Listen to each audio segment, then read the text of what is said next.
오늘 우리에게 주신 하나님 말씀은 로마서 13장 11절에서 14절 신약 258쪽입니다. 또한 너희가 이 시기를 알거니와 자다가 깰 때가 벌써 되었으니 이는 이제 우리의 구원이 처음 믿을 때보다 가까웠음이라. 밤이 깊고 낮이 가까웠으니 그러므로 우리가 어둠의 일을 벗고 빛의 갑옷을 입자. 낮에와 같이 단정히 행하고 방탕하거나 술 취하지 말며 음란하거나 호색하지 말며 다투거나 시기하지 말고 오직 주 예수 그리스도로 옷 입고 정욕을 위하여 육신의 인을 도모하지 말라. 아멘. 오늘까지는 제가 대림절과 관련된 기다림의 이야기로 오늘 말씀을 시작하려고 합니다. 노르웨이의 작곡가 에드바르트 그리그가 1876년 작곡한 솔베이그의 노래라는 가곡이 있습니다. 연주곡으로도 알려져 있고요. 그리고 또 솔베이지의 노래라고 해서 영어 발음으로도 같이 알려져 있습니다.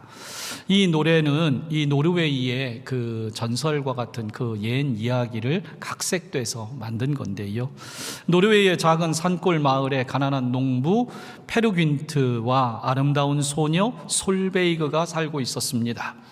그들은 서로 사랑하게 되었고 결국 결혼까지 이르게 됩니다. 남편 페르귄트는 아내를 사랑하지만 가난으로 고생만 하는 아내 솔베이그를 위해 먼 외국에 나가 돈을 벌어오기에 집을 떠납니다. 페르귄트는 그 먼 이국 땅 부둣가에서 온갖 일을 마다하지 않고 고향의 아내를 그리며 열심히 일해 돈을 모았습니다. 그렇게 10년 만에 많은 돈을 번 페르귄트는 사랑하는 아내가 있는 그리운 고향으로 돌아갑니다. 온갖 고생을 다하며 모은 소중한 돈을 가지고 설레는 마음으로 고향으로 돌아가다가 바다 한가운데서 해적들을 만나 그 모든 재산을 다 빼앗기고 간신히 목숨을 건진 그는 그래도 고향에 돌아갑니다. 그런데 그렇게도 만나고 싶었던 아내 앞에 설 자신이 없습니다. 가진 돈을 다 빼앗긴 빈 털터리가 되었고 말았기 때문입니다. 결국 페르귄트는 다시 눈물을 흘리며 먼 이국 땅으로 떠났고 이국 땅에서 길거리 노숙자로 평생을 살다 늙고 병들게 되자 이제 다시 고향을 찾습니다. 고향에 돌아와 어머니가 살던 오두막집을 찾아갔을 때 믿어지지 않는 현실을 눈앞에 보게 됩니다. 어머니가 살던 오두막집은 이미 다 쓰러져 가고 그 집 안에 희미한 불빛이 켜져 있습니다. 그리고 거기에는 머리가 하얘진 노파가 바느질을 하고 있습니다. 그 여인은 바로 사랑하는 아내 솔베이그였습니다. 아내 솔베이그는 그곳에서 떠나간 그 남편을 약속한 대로 기다렸습니다. 남편이 돌아오는 그날까지 기다렸습니다. 두 노인은 아무 말 없이 서로를 부둥켜 안고 눈물만 흘립니다. 병들고 삶에 지친 페르귄트는 자신을 기다려준 아내 솔베이그의 무릎을 베고 누워 그녀가 부르는 자장가 솔베이그의 노래를 들으며 그의 몸은 서서히 차가워집니다. 결국 그는 죽고 맙니다. 솔베이그 역시 남편 페르귄트를 따라 눈을 감고 눈물이 없는 하늘나라로 가고 말았습니다. 기다림을 주제로 한 이 솔베이그의 노래 가사말은 이렇습니다. 겨울이 가고 봄이 가고 또 여름이 가도 당신을 기다릴 겁니다. 전에 그렇게 약속했으니까요. 하나님이 당신을 도우실 겁니다. 당신이 홀로 길을 헤매고 있을 때 하나님은 당신에게 힘을 주실 겁니다. 당신이 천국에 있다면 나를 기다리세요. 우리 천국에서 다시 만나 헤어지지 말아요. 너무도 애절한 기다림의 고백이 아닐 수 없습니다. 언제인지 몰라도 사랑하는 그 사람과의 약속, 그날이 반드시 올 것을 믿고 솔베이그는 기다렸습니다. 기다리고 또 기다렸습니다. 그리고 만났지만 결국 사랑하는 남편은 그 자리에서 죽음을 맞이하죠. 그랬기에 그녀는 다시금 천국에서 만날 그 기다림을 다시 약속하며 그녀도 잠이 듭니다. 12월이 시작될 즈음이면 사람들은 어김없이 성탄절을 기다립니다. 신앙인들도 어김없이 성탄절을 기다립니다. 그러나 엄밀히 말해 성탄절은 이미 지나간 과거이기에 앞으로 우리가 기다려야 될 사건은 되지 못합니다. 그런 점에서 그리스도인들이 기다리는 성탄은 세상 사람들이 기다리는 성탄과는 다릅니다. 매년 반복되는 성탄절을 통해 우리의 기다림은, 사실은 궁극적인 기다림은 다시 오실 주님, 재림하시는 그 주님을 기다리는데 우리는 초점이 있기 때문입니다. 저는 오늘 우리가 어떠한 자세로 이 대림절을 보내고 성탄절을 맞이해야 될지 오늘 말씀을 통해 몇 가지 생각해 보고자 합니다. 첫 번째는 우리가 누구를 기다리느냐 하는 것, 이것을 분명히 해야 합니다. 우리의 기다림은 사람을 기다리는 것이 아닙니다. 다시 오실 그 주님을, 살아계신 그 주님을 기다리는 겁니다. 그렇다면 우리는 주님의 다시 오심을 어떤 마음으로 기다리고 있습니까? 어떤 마음으로 기다려야 하는 겁니까? 예를 들어 아이가 혼자 집에 있게 됐을 때 그 아이는 돌아올 엄마 아빠, 오겠다고 한 엄마 아빠를 기다리고 있을 겁니다. 그 아이는 엄마가 올지 안 올지 그것에 대한 두려운 마음, 어쩌면 반드시 온다는 확신은 있지만 오지 않은 엄마와 아빠를 기다리는 그 간절함으로 가득할 겁니다. 만약에 택배 아저씨가 와도 그 아이는 기쁘지 않을 겁니다. 왜요? 그 택배는 자기가 시킨 게 아니거든. 엄마가 시킨 거니까. 그 아이는 오직 엄마 아빠가 오기만을 간절히 기다릴 겁니다.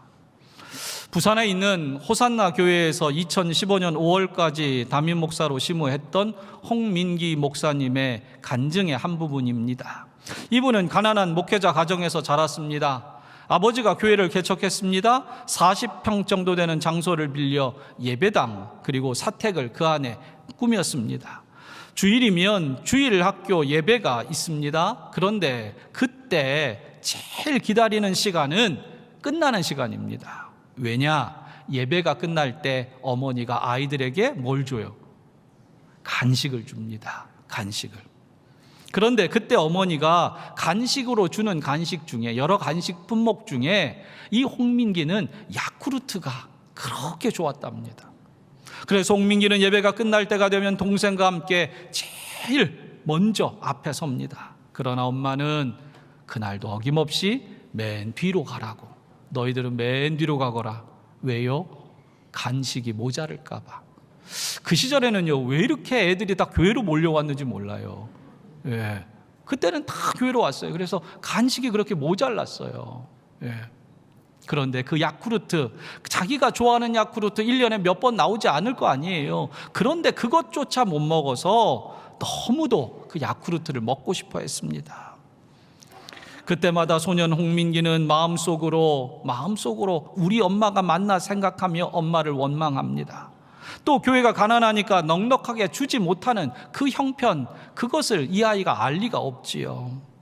초등학교 5학년이던 어느 주일, 그날도 어린 홍민기는 야쿠르트를 받지 못했습니다.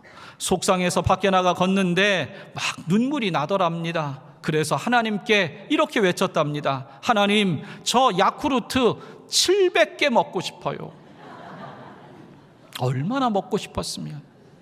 그 다음해인 6학년 때 온 가족이 사연이 있어서 목회를 접고 온 가족이 미국 이민을 가게 됐답니다. 그렇게 해서 미국 생활을 수십 년 했습니다. 그리고 몇십 년 만에 이제 어른이 된 홍민기가 한국에 왔습니다. 차를 타고 가는데 야쿠르트 아줌마를 봤습니다. 어떻게 했을까요? 차를 세우고 아줌마를 불렀습니다. 그리고 아줌마, 그 가방에, 이렇게 메고 다니는 가방에 있는 거 야쿠르트 다 주세요. 얼마나 먹고 싶었으면. 또 차를 타고 가는데 또 마침 야쿠르트 아줌마를 한 번 더 만났습니다. 다른 동네 아줌마겠죠. 또 만났습니다. 그래서 또 어떻게 했을까요? 아줌마, 야쿠르트 다 주세요.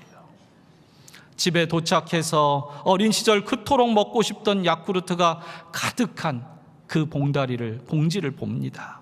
그리고 어린 시절 생각에 잠깁니다. 문득 그 야쿠르트 개수를 세기 시작합니다. 하나, 둘, 셋, 500, 600, 698, 699, 700, 딱 700개였습니다. 그 순간 소름이 쫙 온몸에 돋더랍니다. 왜요?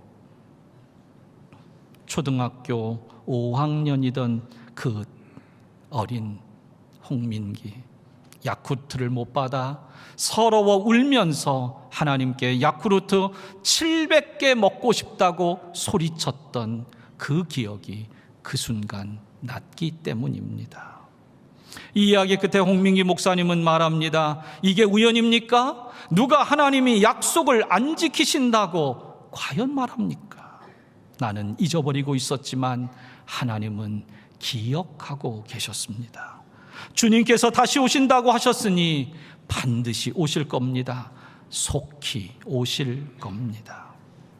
사랑하는 성도 여러분, 우리는 엄마 아빠를 기다리는 게 아닙니다. 주님을 기다립니다. 야쿠르트를 기다리는 것도 아닙니다. 오직 다시 오실 그 주님을 기다립니다. 여러분, 지금 우리는 주님께서 다시 오신다는 약속, 그 약속을 너무도 흐릿하게 기억하고 살고 있지는 않으십니까? 지금도 살기 좋은데 주님께서 오시면 내가 누리던 모든 것을 다 잃게 되거나 내가 원하는 대로 삶을 살지 못할까 봐 혹여라도 두려운 마음이 우리 마음 한구석에 있지는 않습니까? 여러분, 다시 오실 그 주님, 그 약속을 우리는 확신합니까? 확신해야 합니다. 왜요?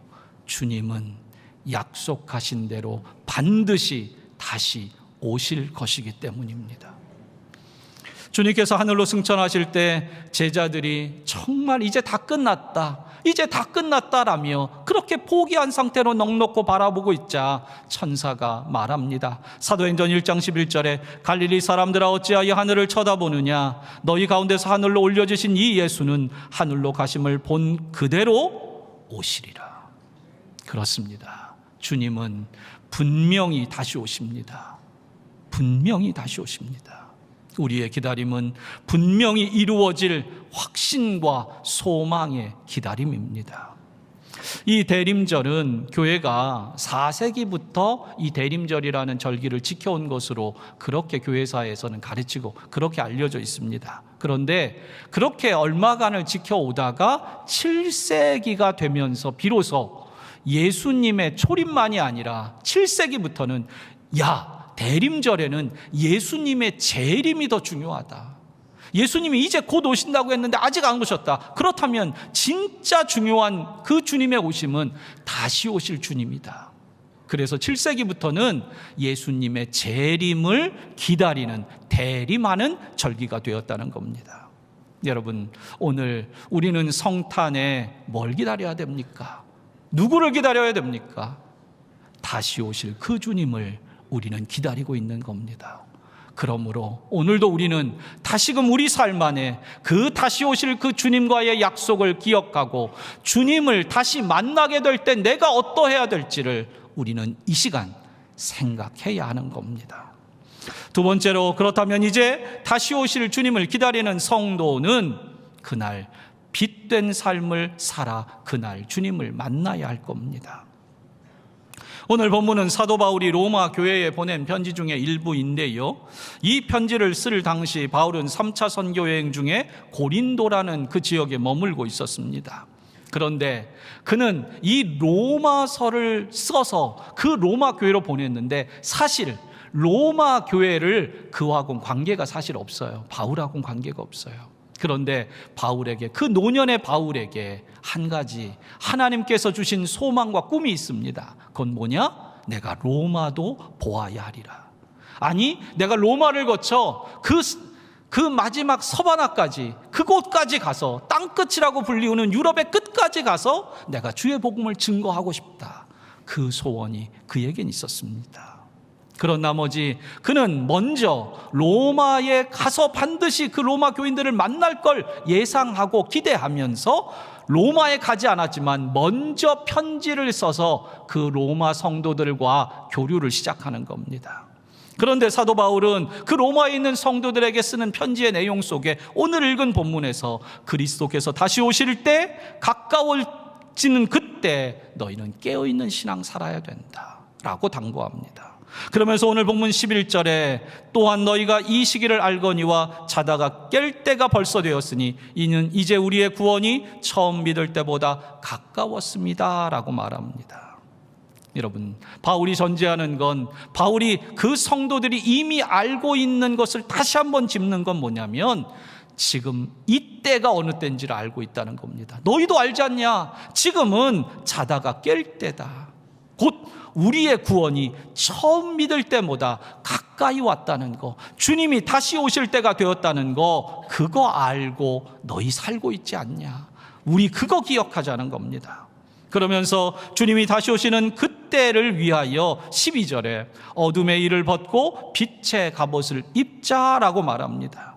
빛의 갑옷을 입는다는 건 이어지는 13절의 설명과 연결한다면 낮에와 같이 단정히 행하는 것입니다. 방탕하거나 술 취하지 않고 음란하거나 호색하지 않고 다투거나 시기하지 않는 것을 말합니다. 이것은 다시 한번 14절로 연결되면서 오직 예수 그리스도로 옷 입고 정욕을 위하여 육신의 일을 도모하지 않는 것이라고 또다시 설명이 이어집니다. 여러분, 중요한 건 빛의 갑옷을 입자라고 사도 바울이 얘기한다는 겁니다. 같은 개념으로 예수 그리스도로 옷 입자라고도 분명히 다시 반복적으로 표현을 하고 있습니다. 같은 얘기입니다. 무엇입니까? 우리의 삶을 얘기합니다. 그 마지막 때가 됐을 때 우리가 빛의 갑옷을 입고 살고 있느냐, 살아냈느냐, 이것이 우리의 기다림의 태도라는 겁니다. 여러분, 기다림에는 반드시 기다리는 태도가 중요합니다. 다른 짓을 하다가 어쩌다 마주치는 것이 아니라 기다리고 기다렸더니 그 상대를 만날 때 의미가 있는 겁니다. 겨울이 다가오면 어김없이 우리는 월동 준비, 겨울 준비를 하게 됩니다. 7, 80년대 제가 어렸던 시절에는요, 겨울 준비, 열동 준비라고 하면 딱 두 가지 했습니다. 하나는 김장, 또 다른 하나는 연탄. 비슷한 세대를 사셨네요. 꽤 젊어 보이시는데.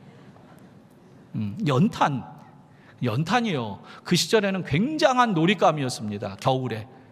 겨울에 물론 눈싸움도 하는데요. 제가 살던 동네에서는 윗동네, 아랫동네, 이 연탄재를 가지고 싸우는 싸움이 아주 재밌었습니다. 연탄재를 던지면서 이렇게 톡톡 부러지거든요. 연탄재가. 그래가지고 그거를 던지면 맞아도 별로 안 아파. 그러니까 진짜 싸움이 아니라 일종의 군인 놀이 같은 거죠. 전쟁 놀이 같은 거. 연탄 얘기가 나와서 드리는 한 가지 미담인데요. 우리 차량부에서, 교회 차량부에서 여러분들 예배 오고 가는데 편리하시라고 차량 안내를 추위에도 더위에도 불구하고 매일 수고를 해주십니다. 오늘도 보셨죠? 빨간 옷 입고? 빨간 옷 입고. 그런데 이분들이 10년 전부터 이 연탄을 어려운 이웃들에게 나눠주고 계세요. 그래서 그분들이 그 모아진 기금으로 그렇게 하는데, 올해에도 어김없이 어저께 토요일 아침 새벽 6시에 이분들이 모여가지고 트럭에 연탄 500장을 싣고 전국에 있는 그 교회에 가가지고 그 지역 분들에게 나눈 걸로 제가 알아요. 얼마나 아름답고 선한 모습인지 모릅니다. 여러분, 우리가 작은 것 하나도 어떤 때를 위하여 분명히 준비하지 않습니까? 그렇다면 오늘 우리에게도 마찬가지입니다. 주님이 다시 오신다는 그 사실을, 그 약속을 우리가 이제 분명히 압니다. 그 주님을 기다립니다. 그렇다면 우리는 반드시 기다림의 태도가 중요합니다. 그것은 다른 것 아닙니다. 빛의 갑옷을 입는 겁니다. 예수 그리스도로 옷 입는 겁니다. 예수 그리스도로 옷 입는 건 나를 통해 내가 입은 그 옷, 예수 그리스도를 보는 겁니다. 여러분, 오늘도 그 빛된 삶을 우리는 살아내야 합니다. 그러나 주님의 재림을 알지 못하는 사람들은 자기들의 정욕과 쾌락과 욕망대로 끊임없이 살고 있습니다. 먹고 마시고 쾌락을 즐기며 남들이 뭐라고 해도 신경 쓰지 않고 자신들의 그 끊임없는 욕망을 위하여, 정욕을 위하여만 달려갑니다. 심지어 심판대 앞에 그 마지막 날 서게 된다는 사실조차 알지 못하고 그렇게 살아갑니다. 그러나 주님의 재림을 알고 기다리는 우리들은 결코 그렇게 살 수가 없습니다. 살아서도 안 됩니다. 죄악의 밤이 깊고 구원의 낮이 가까이 왔기에 우리는 오늘도 빛의 갑옷을 입고 선한 행위를, 선한 삶을, 빛된 삶을 살아가야 합니다. 왜요? 그 약속이 분명히 어느 날엔가 이루어질 것이기 때문에 그렇습니다. 그래서 그날 우리가 주님을 만나게 될 때는 정말 부끄러운 모습이 아니라, 초라한 모습이 아니라 정말 주님 앞에 빛으로 임하시는 그 주님 앞에 나도 빛의 갑옷을 입고 당당히 서야 하기 때문입니다. 사랑하는 성도 여러분, 우리의 현실은 어둡습니다. 우리의 현실은 어렵습니다. 그러나 어둡고 어려운 시대를 살지만 우리는 기다리는 사람입니다. 주님의 오심을 준비하는 사람입니다. 그렇다면 오늘도 우리는 다시금 그 약속을 믿고 인내하며 그 약속을 기다리는 온전한 삶을 성실하게 살아내야 합니다. 한국강사협회 회장을 역임한 초이스 인재경영개발원 최종택 원장이란 분이 있습니다. 그는 어린 시절 가난 때문에 가족과 헤어져 밀양에서 혼자 살아야 했습니다.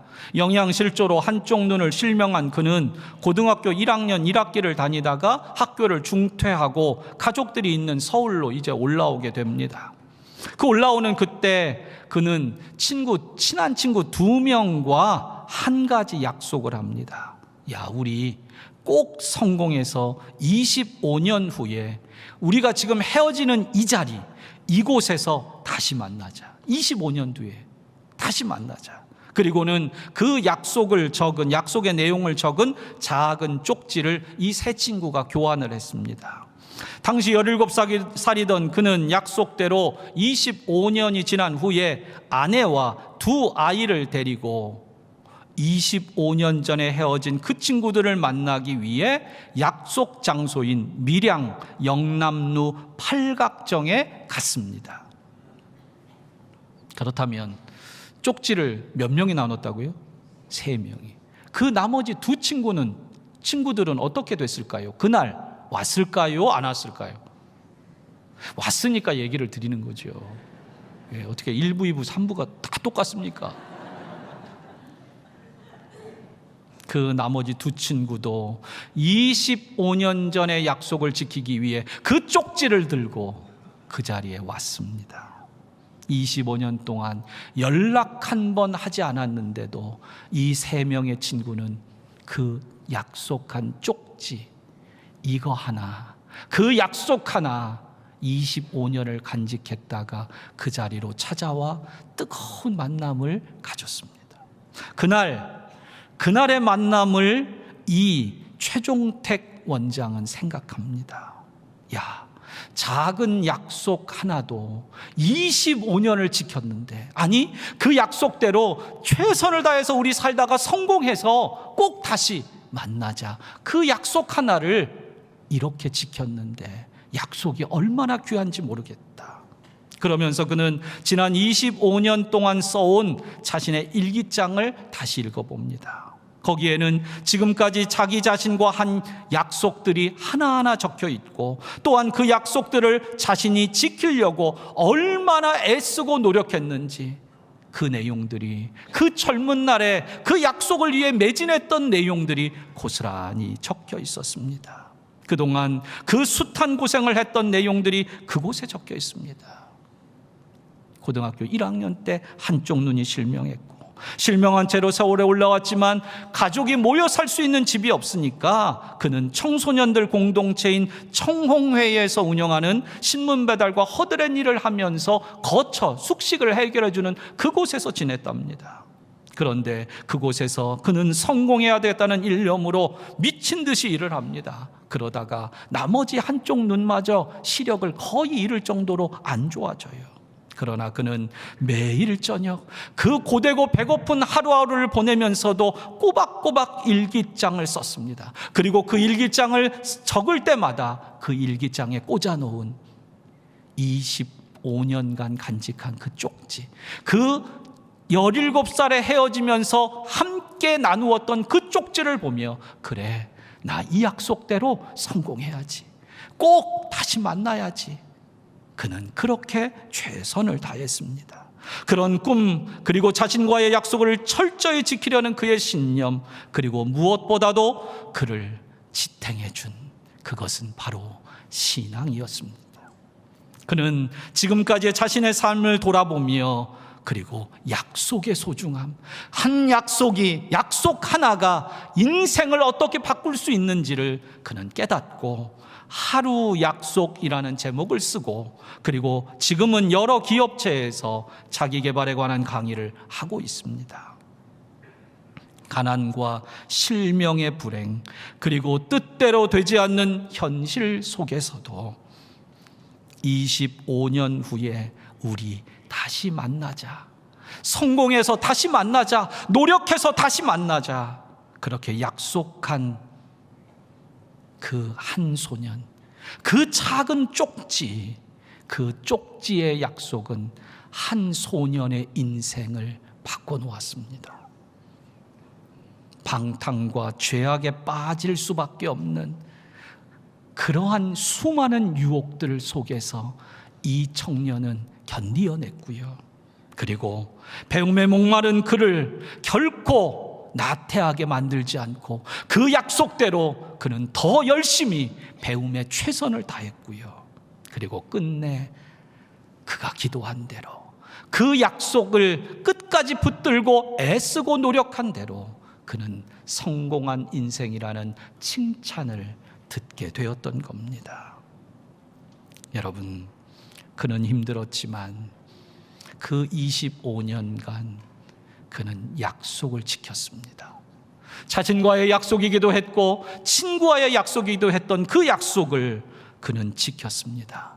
아니, 그날 그 자리에서 만나자는 약속만 지킨 것이 아니라 내가 정말 최선을 다해서 정말 좋은 사람 되자는 그 약속을 그는 지켜냈고 끝내 다시 만났던 겁니다.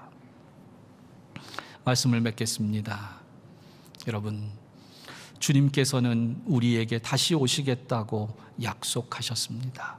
엄밀히 보면 주님께서 우리에게 약속하셨습니다. 그런데 더 정확히 보면 주님만 약속한 게 아닙니다. 우리도 주님과 약속했습니다. 주님 언제 오실지 모르지만 그날 저도 주님 만날게요.